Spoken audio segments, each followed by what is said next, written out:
Mwiriwe tariki 9 z'ukwezi kwa gatandatu umwaka wa 2026. Iby'umujinya w'umuranduranzuzi, iby'imirwano ikomeye, ibyo guhangana kudasanzwe kwabereye muri Kivu amajyepfo mu gice cya Minembwe n'indi nkuru. Urya baca umugani mu Kinyarwanda ngo akagabo gahimba kandi kataraza. Nizo koko niko bigaragaye. Mu gihe M23 na Twirwaneho kuva tariki 8 barwanye n'imbaraga ziremereye nkuko urugabo yabitangaje bagakora ibyo twakita agatendo kuri FARDC bamaze kwarashisha drone bakanyoma byerekezo bitandukanye bakaza bagota FARDC bakayirukatsa bakayivana muri Mikenke, agace ka Mikenke kagasoma uko ya M23 na Twirwaneho. Inkuba zirimbura, amasasu aremereye, ibifaru za rutura ndetse n'abakomando ba Force n'ubundi mu buryo bukomeye cyane barongeye bararwanye muri bira byerekezo bakora operation y'amagasa, bazana imbaraga ziremereye, baza kurwana bafite umutima ngo wo gutsinda byange bikunde. Uyu mwanya tuvugana tariki 9 z'ukwezi kwa gatandatu indi nkuru iravuzwe ku butaka bwa Mikenke. Urugamba rudasanzwe, uburyo bukomeye cyane bw'imikorere ndetse no guhitamo uburyo budasanzwe bwo gutsinda nibyo byakozwe na FARDC wazalendo FDNB ngo bongere bisubiza agace ka Mikenke. Mbaza ngo byagenze gute? Ntagenze ngo usobanurire neza iz'urugamba uko zafuzwe kugeza amagingo aya, ariko iyi ntambara kikomeye mama nuko bigaragaye kose FARDC yahamije neza cyane kitaraza kwihanganira ibyaka kavuyo. Ndavuga ibyo muri Mikenke ho muri Minembwe, nyamara Lwilo hafi ya Kavumu ugatina Katana. Urugamba narwo rwongeye gucanirwa ku rwego rudasanzwe wazalendo kuva mbayo uzamuka cyangwa utambika ugana mu gisagara cya Kawuzibega.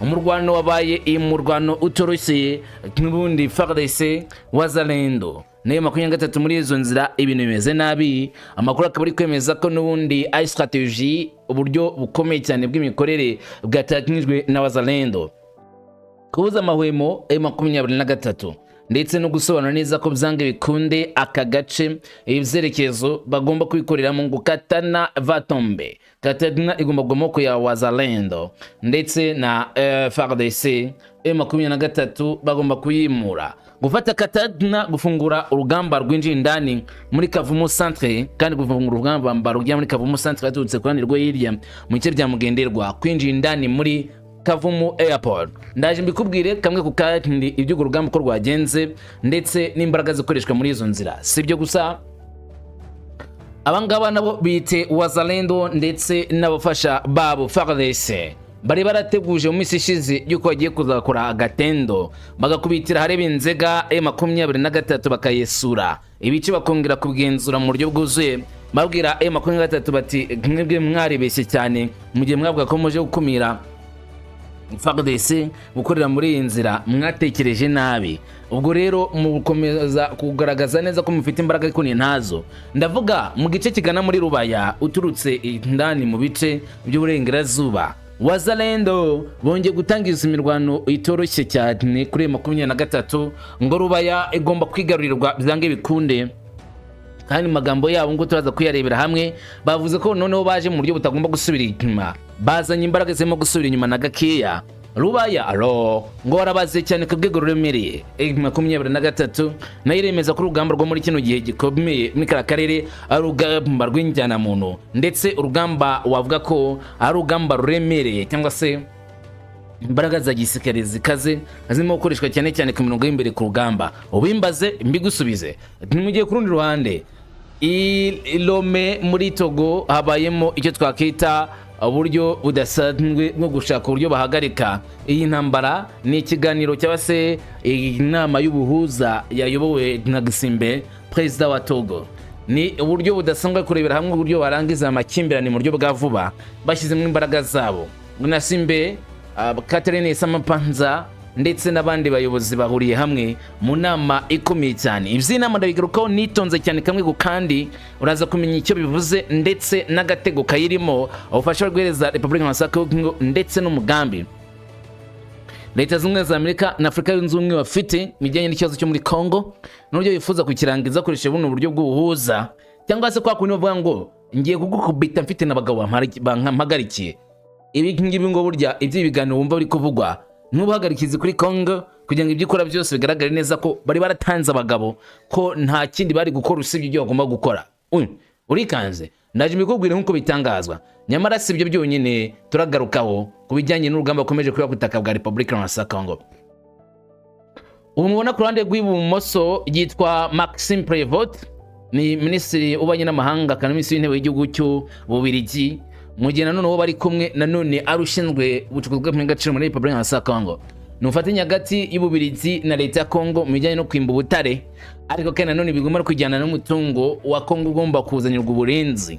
Ni mu gihe Ububirigi na Congo bifatanya mu gushinja u Rwanda kwiba Congo amabuye y'agaciro, aho u Rwanda ngo rwohereje umutwe wa M23 mu gucukura ubutare bwa Republika ya Congo buryo bitemewe n'amategeko. Ubu Ububirigi ni bamwe bagomba kuza gutanga renfort cyangwa se umusada mu gutuma ibice byose bya Congo bibohorwa kugira ngo aya masezerano bashyiranye bakoranye agende neza, ubucukuzi bugende neza. Bisa nk'ibyo bakoranye na Leta zimwe za Amerika. Tubigarukaho ndetse tunamenya neza icyo bivuze muri kino gihe amakimbirane akomeje kujya mbere. Ngende umungu wa kamanzi uruhande ngo ikaze ujyane ku musozo tiramwe kamwe ku kandi kuri kuvugwa nta kimwe dushyize ku ruhande. Ikaze kuri mwese ngo tujyane ku musozo. Ikaze.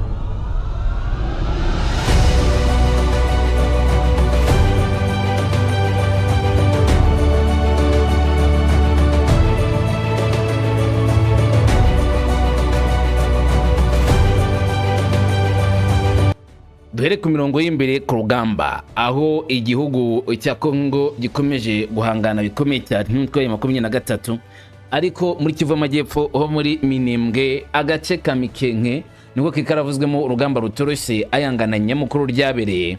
Abahangana barahangana, imirwano ubu mu rwano, ivumbi riratumuka mu buryo bw'imbaraga cyane ndetse n'uburyo budasanzwe bw'imirwanire aba ari bwo butangira.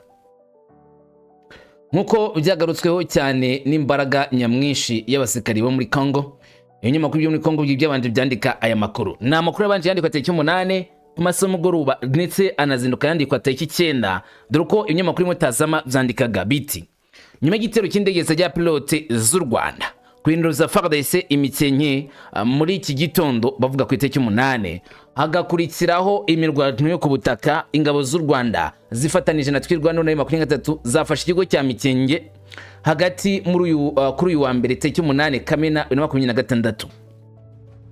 Si ikinyamakuru cyitwa Tazama cyavugaga gutya, ahubwo inyamakuru hafi ya byose byo muri Congo ndetse no kuri izo sosiyo nyinshi zo muri Congo bashimangira cyane yuko igitero gikomeje kwa butaka bwa Congo mu gice cya Minembwe muri Mikenke cyabanjirijwe n'ibitero byo mu kirere bya drone. Bivuga ko drone zaturutse ngo kurande rw'u Rwanda, ari nako bakunze kwivuga kandi nyine nkuko kunze gushinja u Rwanda korana na 23 n'ubwo rwo bihakana.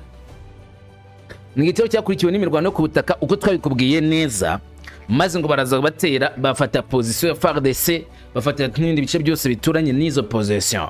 Muri make Mikenke isomoko ya M23 FARDC ivuye muri izo locality cyangwa se muri byerekezo. Bati niba ingabo za Congo zirimo kwitegura kugenzura no gushimangira ibintu, gufata Mikenke kwinyeshyamba bibashyira mu mwanya ukomeye, niba bashoboye gushimangira ibirindo byaba aho ngaho kugira ngo byoroshye kwemeza ko bongera gusubizwa mu birindo zabo kuba Bijombo kugera Mwenga, Kasika na Bukavu, ndetse no gutekereza ku ntambwe nshya igana Pwezelo, mudugudu w'ikigereranyo ugamije gutera imbere ugana Fizi na Baraka mu gihe wegereye intara ya Tanganyika.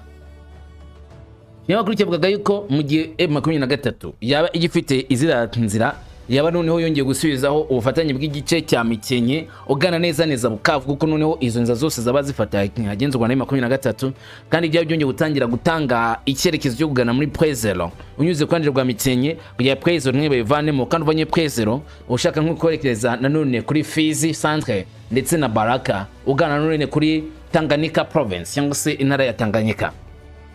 gusa bati ingabo za FARDC nazo zigomba kuba ziri kwitegura kuza kugenzura ibintu no gusubiza ibintu mu buryo. Bakomeza bagira bati, ndavuga abanyamakuru ba Tazapma, bati mezi menshi abayobozi ba politike n'igisirikare cya Congo bamaze igihe babona ibisasu bya FARDC ku birindiro zayo n'uduce dutuwemo n'ingabo ngo z'u Rwanda nta mungenge zikomeye cyangwa se itegeko ryo kugaba igitero cyanyuma kuri Minembwe kugira ngo hakorwe Burundi iterabwoba rituruka ku ndege zitajya pilote z'u Rwanda zifasha ingabo zayo zoherejwe kuri Minembwe mu nkengero zayo.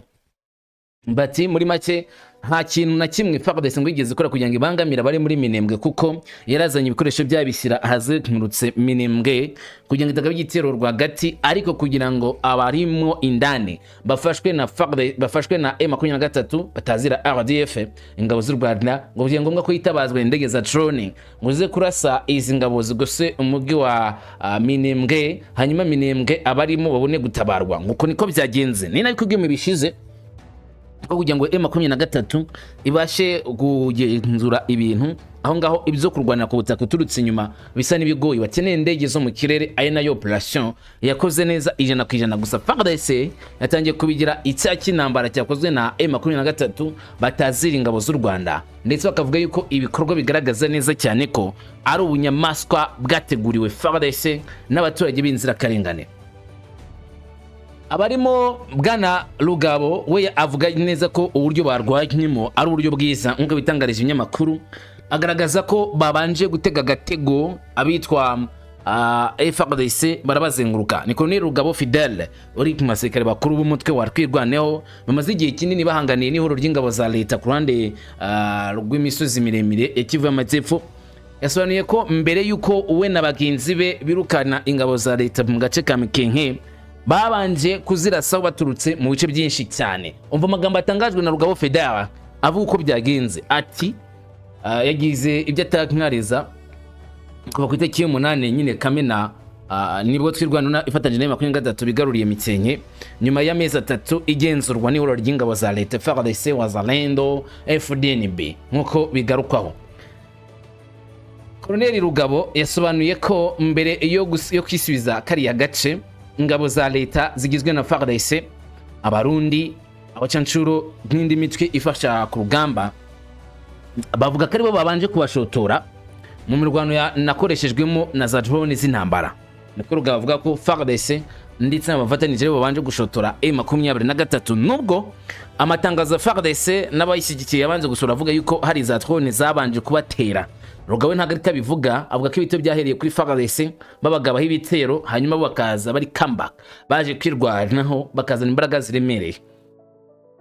Yagize ati ingabo za Leta z'mu FARDC, ingabo z'u Burundi, ingabo z'abazalendo FDLR, abapiga 5, abahibu force, izo ngabo zasanzwe za Congo, abajiara cyangwa se abajepe n'abandi bose bifatanije nabo bagabye ibitero ku ngabo zacu ziri mu nkengero za Mikenke.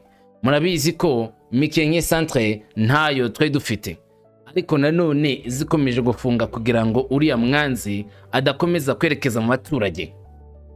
Akomeza ashimangira ibyo yabonye. Rugabo yavuze ko nyuma yo guterwa hakoreshejwe za drone n'ingabo nyinshi zo ku butaka zashakaga kwerekeza mu duce twa Kalingi ndetse na Gahwera, zabaye ngombwa ko General de Brigade Charles Matama uyobora ingabo za Twirwaneho misozi miremire azi amabwiriza yo kwivuna umwanzi maze bakamurasa bahereye ruhande. Rugabo yavuze ko mu mayeri yari yarakoreshejwe harimo kurasa umwanzi muturutse mu bice byinshi. Ati ubu tuvugana reka tubwire abantu ko Mikenke yabaye tombe yafashwe, zabaye ngombwa ko ingabo zacu zimurasa zirasa umwanzi. Inyinshi zaturutse uruhande ruturuka Rurunda, abandi bazamukira za Dohoko, abandi bazamukira Kalinzi, abandi bazamuka muri Etavi cyangwa se Gitavi. Tumurasa duturutse impande zose tumucamwo ibice bibiri. Ngo niko babigenje, baturutse mu nguni zose. Murabona ko ari agisi enye abasirikari ba Twirwaneho makumyabiri baturutsemo bahangana na FARDC nkuko bivuga, maze FARDC baricanganyikisha ku mice bibiri barayirasa kugeza ku rwego FARDC yirutse. Ibyo ntago ari ikinyuma. Mikenke yafashwe na M23 ndetse na Twirwaneho. kubihakana ukavuga ko atari byo nuko utarakurikiranye amakuru ndetse nabonye nyigaragaza neza ko Mikenke yafashwe na FARDC bavuga ngo ni ibinyoma nukubeshya sukuri ariko ndamye neza cyane ko mwese mwamenye ko Mikenke yabanje gufatwa na 23 ndetse na Twirwaneho bavanyemo FARDC. Ibyo ntabwo ari ikinyuma ahubwo niyo makuru bitandukanye byo muri Congo birimo n'abanyamakuru mo Daniel Micombero barimo Seve Wembi barimo Bzobe Malenga Tazama bose bemeza yuko igikorwa cyo gufata kwa kagace ka Mikenke bikozwe na 23 Twirwaneho sabaye ariko wenda operation ko yagenze ngivugwa na Rugabo nta wigeze abisobanura gutyo ariko zagenze gusa ari ibintu bitatu by'ingenzi bose bahurizaho abo kurande government ndetse na FARDC. Icyo bahuriraho bose ni kimwe nuko avuga ko muri ibyo bitero habanje kubaho ibitero by'indege za pilote cyangwa se haba ibitero bitajya pilote nubwo igihe byabereye impande zombi sabyemeranyaho. Cya kabiri bakanemeza ko abayitero cyo kubutaka cy'abasirikare b'inkubirane cyaje gutuma 23 itayisubiza agace ka Mikenke kari ingenzi cyane cyane kuri FARDC. Ariko Rugabo yavuze ko umwanzi wa mbere wiganjemo mayimayi nyuma kuraswa yahunze yerekeza muri Gipupu mu gihe ikindi gice cyahungiye ahazwi nko kuri antenne ariko naho kikaza kuhavanwa ku buryo bahunze bagana mu duce twa Rwinsankuku Mikarati n'umashyamba. Rwinsankuku mwibutse ko nagace kari mu majyaruguru y'uburasirazuba bwa Prezelo y'abarwanyi benshi ba FARDC bahise bahungira nyuma kuvanwa kuri antenne. Nyuma makuru bahise Rugabo yahise atangariza iyo nyakuru. Uyu musirikare yashimangiye ko we na bagenzi be batazakomeza kurebera ko ingabo za leta zitera abaturage buri munsi ko ahubwo bagomba guhaguruka bakivuna umwanzi. Ati igihe kirageze iyi minembwe bayikumbure bitari urukumbuzi rw'isi ahubwo ni urukumbuzi rw'amaraso rwo kugira ngo babone abo bica ariko ibyo ntibazasubira kubibona. Niko Rugabo yavuze kige kigeze kugira ngo FARDC ibure burundu agace ka Mikenke minembwe yose bayibure batazongera kuyikoreramo cyangwa se kubonamo umwanya kuko ngo ikiba kibazanyemo FARDC ari ukurimbura ari ukwicinza akarengane kandi ibyo ngo ntabwo bazongera kwemera ko bibaho. Muri make wazalendo FARDC abarundi bagiye kubura ko gace burundu bagiye kubura uburyo kugera muri karere muri minembwe burundu ko ryagomba kugenzurwa byuzuye na FARDC na M23 Twirwaneho kuko ngo bagomba guhagarika ubwo bwicanyi. Gusa ku rundi ruhande siyo makuru ahari. Amakuru avuga ko rasiyo ya FARDC yongeye kugaba ibitero kuri minembwe ibitero simusiga aho imirwano yongeye kwaduka mu mihana y'abaturage mu gace ka Gakenge Bidegu Kalinzi ndetse na Kalonji n'imihanda yinjira ndani muri Mikenke none tariki 9 z'ukwezi kwa gatandatu mwaka wa 2026 kuva ku isaha y'igitondo. Ibi byatangajwe ko nimba FARDC ivanywe muri kano karere ishobora guhita yisuganya dukayirazanya abasirikare benshi bo gukora ikitwa gutanga renfort bikorwa z'imirwano ari nacyo benshi bategereje kumva gibaye nanone mu bice bya Minembwe bisa no bafunguriye amarembo FARDC ngitangiza intambara no kuri Minembwe ndani bari batinye kwinjiramo cyangwa se baranze kwinjiramo urugamba bagiye kurupanura bavuga ko ari uburyo bwo kwisubiza cyangwa se guhangana na 23 bagabye igitero. So bakoze offensive ngo bari gukora ikitwa defensive sinze mbubyumva mu gihe 23 ishinje FARDC ko ari bagabye igitero bavuga yuko bagabwe igitero ngo n'ingabo z'u Rwanda niko bavuga kuko ibyo rero bagiye guhita kuri igikorwa cya defensive kwisubiza cyangwa se no kurengera ubutaka bw'igihugu cyabo. None rero batsanga batangije igitero kimeze gutyo cy'imbaraga zihurira hamwe cyangwa se zihurize hamwe zo kongera kwisubiza ibice bambuwe na M23 Twirwaneho FARDC ibisubirane. Amakuru ajya ku nyamakuru byinshi mo na bwiza nuko mu kintu gitondo nuko mu ijoro ryake abacancuro bajya kuri 30 bavuye Kalemi bazanye na drone nyinshi zo koresha mu ntambara yo kuguma mu bice za Minembwe no kwesura M23 no kwibuza amahwembo. Nimba ngari isasu babonye M23 ku rugamba rwatangiye nibyo babonye none tariki 9 z'ukwezi kwa gatandatu nibyo tariki 8 rwa rugamba rutoroshye ariko uyu munsi tariki 9 none ngo babonye inkundura za drone zinyuranamo zibisikana zirasa kuri position za M23 nako basubiza inyuma M23 hanyuma izo position za M23 zari position zikomeye zagagarika mu buryo bw'imbaraga cyane. ibyo ngiye gutera ubwoba ndetse n'ubwega muri 2023 bitewe n'irihangana rishya ryabaye hagati yabo na FARDC ndetse bigaragaza neza cyane yuko byongeye gutuma akarere kose kumvikanamwo amasasu ngiye bamwe bumvaga yuko wenda umutekano nyirizina ushobora kugiye kuboneka nimba 23 yageze bahita bumva neza ko habonetse itandukaniro ry'uko byari bimeze nuko bigiye kuba bimeze noneho. Ubu none na santimetero n'imwe 23 birukanyemo FARDC ngo yigize inyuma, aho amakuru amwe aravuga yuko bahise bagenda basubizwa inyuma santimetero ku yindi agace ku kandi, babandi baje batera nibo basuye inyuma birukanswa na FARDC mu mbaraga zidasanzwe. Mbaza ngo byagenze gute? Guhera ku isaha y'ine abazalendo baravuga yuko ngo bageze mu gace ka Mikenke kari kamaze kunyogoruka mugenzuzi bwa Ibu ndetse na Black Snakes ishyigikiwe na wazalendo. Aba ba Ibu First cyangwa se ibihunyira bya Kinshasa n'inzoka zirabura bakoze umurimo udasanzwe ukomeye cyane bangana na M23 ngo maze ku isaha y'ine babageza none muri kino gice cya Mikenke bamaze kwirukanamo M23 batagicira ngagwe. Niyo magambo yatangajwe ku rukuta rwa FARDC ku nkuta zitatinwa amakuru ya FARDC. Namwe mu nyamakuru muri Congo bemeza ko iyo saha yari imaze kuba isaha ikomeye cyane kuri bo, ariko yabereye isaha mbi cyane M23 kuko batagifite mu buryo gukomeza kujya muri Mikenke. Wibuke ni byatangajwe n'abazalendo n'abarushyikiye Leta ya Congo M23 ntacyo yari yakavuze kubijyanye n'ibitero nyirizina byawe muri iyo nzira bikozwemo n'abantu bacanshuro ndetse Ibu First na Black Snakes bakaza mu mbaraga zasanzwe ngo bongeye bisubize Mikenke bayambure M23 TikTok pickpack bayiyesure bayisubize inyuma. Ariko kavuga ko byakozwe n'abarwanyi ba FARDC, Ibu First ndetse na Black Snakes.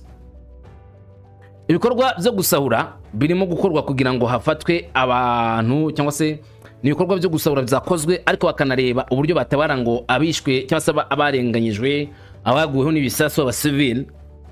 Ibu ni imitwe mishya ya Black Snakes wibuke ko ari umwe mu mitwe mishya yashinzwe na Tshisekedi nyuma ya Force de Tigre bashinzwe n'umutwe w'ingabo zirabura, inzoka zirabura zatorejwe mu bihugu birimo na Egypt bashyigikiwe na abazalendo bari ku ruhande rwa Amri ya Kutumba na Ngoma Nzito.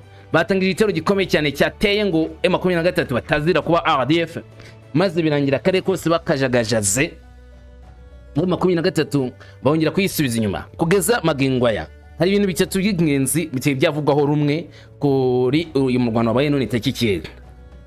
Ntabwo M23 yasobanura neza igihombo yagize cyangwa se wenda inyungu yagize ku mirongo y'imbere, ariko kundi rwa wazalendo bo baravuga ko bagize insinzi idasanzwe idasubirwaho.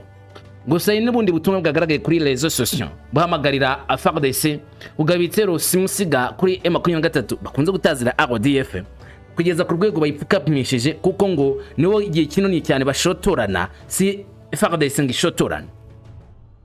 Bati kuki twebwe twaraswaho dufite igisike kitagomba kubarasa. Bavuga yuko igihe kigeze kugira ngo FARDC nayo gabi ibitero biremereye cyane kuri M23 kugeza ku rwego bayumvishije bya ngombwa bakayambutsa imipaka. Gusibizo bonga kuvuga ko ari nko kwiganirira kuvuga yuko FARDC yagira ubushobozi bwo kurasa ku gihugu cy'u Rwanda batazira kwa ingabo zajyo ziri muri Congo nubwo rwo Rwanda rubihakana. Ubwo rero urumva ko urugamba rwo muri Minembwe ubu tuvuga rwahinduye isura, ndetse bavuga yuko rwabaye urugamba rudasanzwe rwihariye ntiyababeshye. Yego rwa urugamba rwihariye cyane, imbaraga za gisirikari zihurije hamwe muri kara karere no muri bikorwa z'imirwano. Uranyemerera tujye muri kino gice nanone cya Lwiro, ubwo ni mu Kivu amajyepfo, ariko noneho muri teritwari ya Kabare ngana Kavumu centre no ku kibuga cy'indege cya Kavumu navugwa umurwano. Byibuke ko aka gace na gace kari umwazalendo, abitwa bazalendo benshi n'ibikoresho byinshi, nayo 23 bwayira bihamya. Uzi impamvu harimo inzira wavuga ngo uri protege irinzwe neza cyane izana abasikire batuka muri Kivu amajyaruguru aza mu Kivu y'amajyepfo, uturuka mu nzira ya Hombo kamanukanya Bantu ugamanuka neza muri Mbayo. Ayi ntwari huriro rikuru cyane ry'abasikari ba wazalendo. Amakuru aremeza ko abasikari ku isaha y'isa 5 bongeye gukora igikorwa kiremereye cyane bagabitero bitandukanye bataka mu gace ka Lwiro. Gace ka Lwiro kari mu gice kiburasi kavuga ko cy'amajyaruguru turutse muri Kavumu, ariko kakaba kerekeza muri Katana, umujyi uri mu marembo ya gace kinjira muri Kavumu centre hino gato ya Mugenderwa. ahangaha niho abazalendo bivuga ko bagavye ibitero bikomeye ndetse akavuga yuko bo bafite uburyo budasanzwe gukora mu tuntu twabo. Abazalendo bakoze igihe twakita kuzenguruka ng'ibirindo za M23 muri Lwilo bayutazira RDF, amagambo babanditse gutyo niko mba nayakuzaniye. Ni nyuma yuko hakozwe igikorwa kidasanzwe maze bagenda bakikije Kauze Biega bongera gufata Lwilo n'inziga na Katana. Niki abazalendo bavuga? Abazalendo bavuga yuko bagomba guhagarika M23 muri izi nzira kandi bagomba gukora igidasanzwe kugira ngo bafunge inzira ya Katana bongere batera imbere bahuriza hamwe n'abagenzi bari muri Mbayo. Bagaba igitero kidasanzwe kuri Kavumu centre nako bahita bakomereza mu cyerekezo cya Kavumu airport. Ntabwo ari ubwa mbere ibitero nk'ibyo ngibyo bibaye byerekeza kuri Kavumu ndetse n'amasasu ubwo bigeze kugera kuri Kavumu centre. Abandi bavuga ko yarakomereje kuri Kavumu airport bashaka guhagarika M23. No kwinshuro kumva ibisa n'ibyo ngibyo bibaye ngo nta gitangaza kirimo kuko wazalendo yateguye cyane cyane ko igomba kurwana cyangwa se kurwanya M23 kugeza ku rwego izo ntira zose FARDC irimo wazalendo irimo bigaruriye ibice byose birimo M23 baturutse muri izo position zabo. Kwa rugamba ruvugwa muri Lwilo hafi ya Katana birongera ubwoba cyane ko aka gace kari kamaze iminsi katayamwe imirwano ikomeye bishoboka bigiye gutangira guhindura isura. Mu gihe FARDC yegagiye itero gihe ikomeye cyane kuri M23 muri ako karere kavuga ko bafite l'enfol ituruka wenda muri Hombo ugunwa mu nzira ya Walikale ruhita bifungurana n'urugamba rutoroshye n'ubundi rutanameze neza muri no bice bya Kivu amajyepfo buryo bisha gutuma nanone M23 irwana intambara z'umurengera muri kara karere kubwo kwirinda ko wazalendo baje gufata Kavumu ho bishobora guhita bihindura isura cyane ku rwego rukomeye buramutse barangaye gato wazalendo bakayisubiza yaje gushyira mu kaga gakomeye umujyi wa Bukavu. Kandi Bukavu wafata ko ari agace strategique ngaduka mu bikoresho n'abasirikare benshi bajya ku mirongo myinshi imbere kugamba muri Kivu ya majyepfo. Kubw'ibyo rero ntago watekereza ko bishoboka kworoha muri kano karere kugira ngo wazalendo ikomeze kujya mbere. Ari no mabishoboka cyane ko FARDC irahura n'umututu w'imbunda zikomeye utuka kuri M23 kugeza amagingo aya nta cyo M23 iravuga kuri kino gitero cyo muri Lwilo. Ndacyari gikurikirana nagenda kubwira ibizacyo masaha ari imbere uko bigenda bihindura isura. Abazalendo uko bagenda bakora ikorwa zotagenda tubimenya. Muri Masisi naho ntabwo byoroshye muvane. Amakuru aremeza yuko muri Masisi umurwano wongeye kubura aho bitwa abazalendo bongeye gutangiza igikorwa cy'intambara itoroshye kuri M23 kugira ngo bajye gufata umujyi wa Rubaya ndetse n'agace ka Rubaya gacukwa mu y'agaciro. Uko babivuze mu minsi yashize ko bakifuza bagomba kukisubiza bagomba koresha imbaraga zose zishoboka kugira gace kagiye mu maboko yabo. Gute rero imirwano yongeye kubura mu nkengero za Rubaya mu gace ka Kawere Gasake na ndetse no mu gace k'Agasenyi wazalendo bari guhatwika ku rwego remereye ko ngo ibikorwa bya gisirikare gukorwa muri kara gace byatangijwe n'abazalendo bashaka gufata imidugudu y'ingenzi cyane bafungurira mu inzira igana imbere ugana ku gace ka Rubaya. Amakuru ari guturuka mu maturage nuko wazalendo bari kubahamagara babatera ubwoba bati noneho murajyahe ko tuje nka gusubira inyuma murajyahe. Ni muri make ngo na makuru guturuka indani mu bazalendo ashimangira cyane ko abazalendo ngo baje kandi noneho nta gusubira inyuma ngo kugomba kubaho ngo bagomba gutera mpaka bafashe Rubaya. Hanyuma hari abazalendo bari gutera muri biriya bice abenshi basanzwe bafitemo imiryango ari nayo ngibaha amakuru ya M23 bigatuma bagaba ibitero. Ngo wazalendo ifitano uri kwitatira amakuru muri kwishakira amakuru kuri M23 mu duce M23 maze iminsi yambuye wazalendo bikarangira n'undi wazalendo bamenye neza uburyo M23 iri gukuramo hanyuma akagaba igitero bazi neza hano M23 yerereye ubushobozi hafite ndetse nabo ubushobozi ari buzane ku mirongo y'imbere ku rugamba. Gusa ikindi wamenya nuko iyo mirwano yo muri aka karere noneho wazalendo itakiri yonyine ahubwo amakuru ari kwemeza ko FARDC no yarangije gupanura abasirikari bayo bagomba koherezwa mu gice cyo muri ako karere kugira ngo baze ku mirongo y'imbere ku rugamba batere kandi batsinde ku ruhande rwa M23 barebe ko ako gace bakisubiza bakakigarurira ku buryo bukomeye ku buryo iki kirombe cya Rubaya bakinyotewe cyane.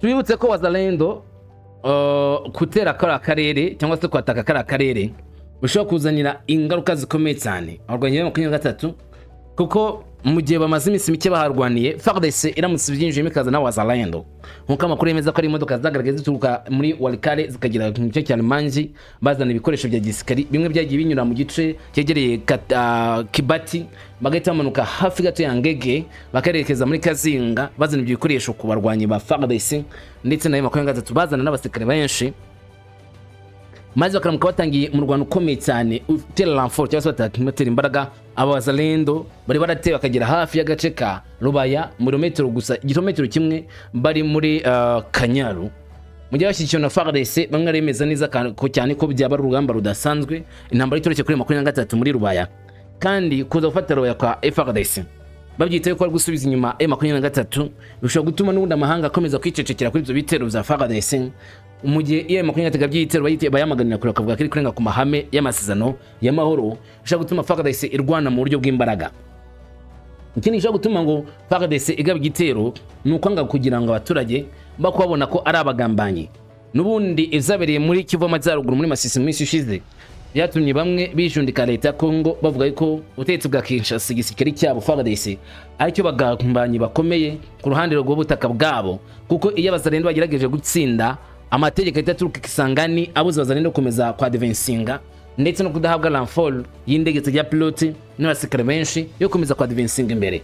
Ngibyo byose kabikugaragaza neza cyane ko batangiye gutakariza icyizere igisirikare cya Kinshasa mu gihe igisirikare cy'Irumbo yifuza ko itegeko nshinga rya Congo rihinduka bagomba kubanza kwigaragaza neza kagaragariza abaturage ba Congo ko yubatse igisirikare cyo gutuma Congo yongera kubona usugire bwayo kuryo buri wese avuga ati tudatoye president n'uyunguyu twatora nde tudatumye yongera kutuyobora agakora ibikorwa birenze ibyo yakoze twatora nde cyangwa se twakemera nde watuyobora.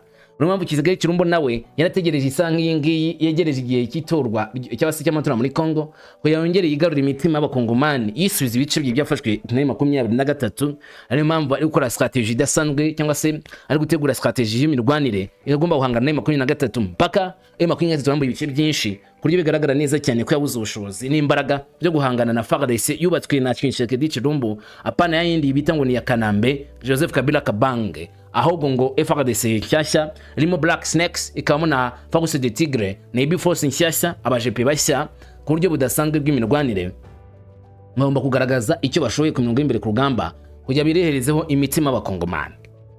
Tugaruke ku cyitwa ibiganiro by'amahoro hagati ya Kinshasa cyangwa se abagomba gufasha Kinshasa kubona amahoro arambye n'ibiganiro yowe na Togo.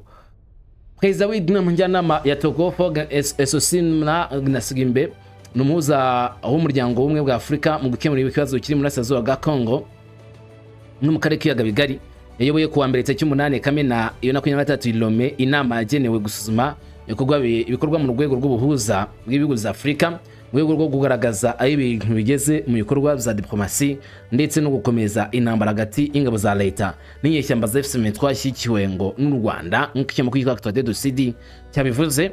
Iyi nama yahuje abagize ubujyanama bashyizweho n'umuryango w'ubumwe bwa Afrika ndetse n'abagarariye umuryango w'abibumbye umuryango wa Afrika y'Iburasirazuba EAC umuryango w'ubukungu bw'ibihugu bya Afrika y'Amajyepfo ECAS cyangwa SADC nk'umuryango yego ECAS n'umuryango w'iterambere ry'Amajyepfo SADC n'inama mpuzamahanga mu karere k'iyaga bigari yasigarara na komite mpuzamahanga y'umuryango utabara imbabari ICRC cyangwa se Croix Rouge bose bari bateraniye Lome.